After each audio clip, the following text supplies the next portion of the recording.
best lesson of all, so we can say the different kind of toxic types of people, most often they're of the narcissistic variety. They're people who are grandiose, they're people who are aggressive, passive aggressive, who feel a lot of envy.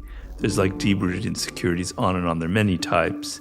But the main thing that you want to develop in life is the ability to detect them before you get involved with them. Because the way toxic people have learned, they've learned strategies since they were 6 or 7 years old, how to get power. And they embroil you in dramas.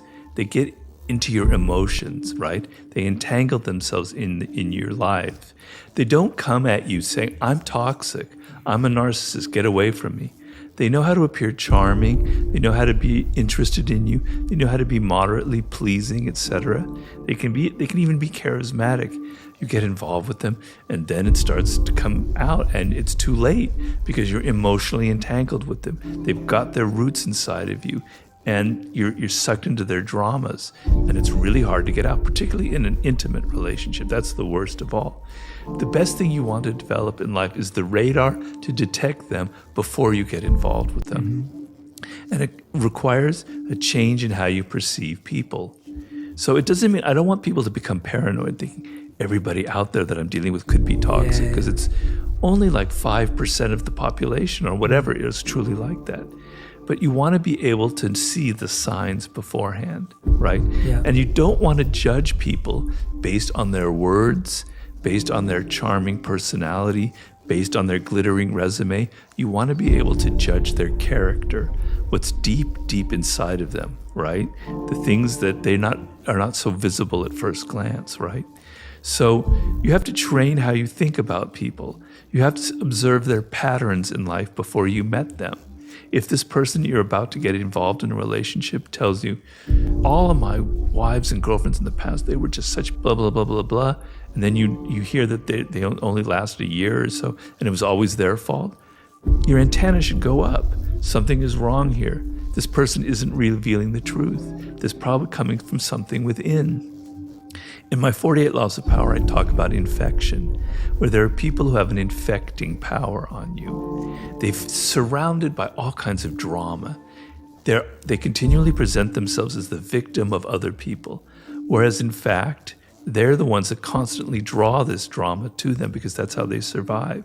And you're going to find yourself involved with them, and it's going to be horrible to get out of the relationship. You're going to feel guilty. So develop the power to recognize them before you get involved. And I have, in the Laws of Human Nature, tons of advice about that.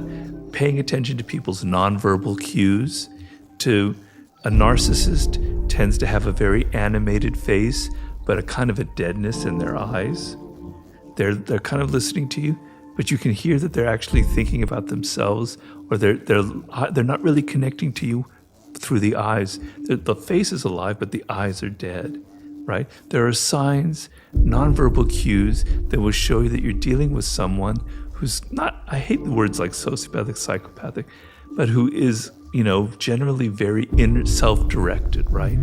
The other thing I have to say is, it's easy to judge and say, oh, the narcissist, the toxic people, but we all have these qualities. Yes. We all have narcissistic qualities. We all can be passive aggressive, right? So some of it you can recognize in yourself, and there are the ways to get out of it. But the main thing is to not get involved with these people. If you're involved, let's say you have a spouse or whatever, the best power you can get is the ability to withdraw your emotions from the moment. And God knows that is not easy.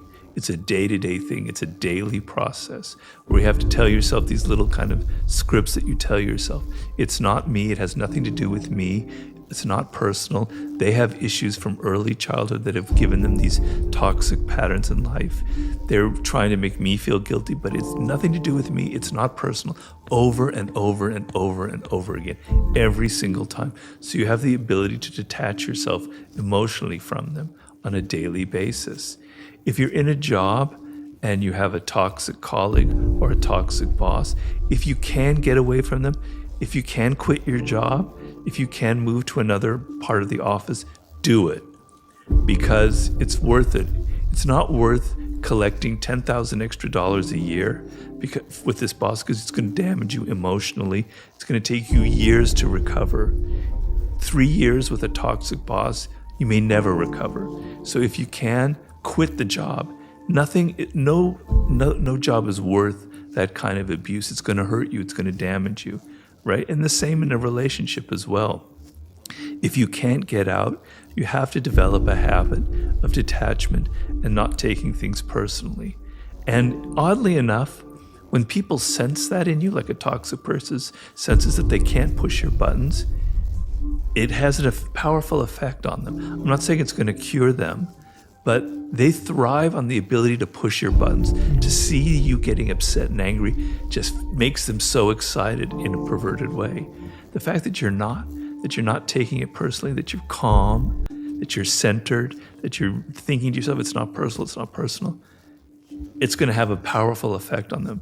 It may not end the dynamic, but it will have more of an effect that you want than constantly falling for their ploys and their games and getting emotionally sucked into their dramas.